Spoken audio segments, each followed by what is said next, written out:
May mga pagkain na isang beses mo lang siyang natikman, pero ayaw mo na. Guys, binalikan ko ulit itong galbitan. Ang sarap talaga nito, sobra.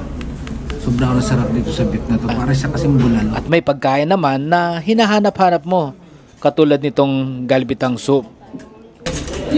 Guys, ito yung hilig nila dito sa Korea. Welcome bibimbap, guys. Napakasarap nito. Ayan yung price niya. And then, itong mga to, yung sides niya, free na yan. Free. Ito yung kinakalit na food. Shit, and noodles. Para talaga siyang bulalo. Grabe, alam niyo guys, oh. Sarap, diba? Teka, kain tayo. Pero sa buhay, hindi lahat ng binabalikan ay masarap. Yung mga sakit na pinagdaanan mo, huwag mo nang balikan. Wala ka nang mababago doon.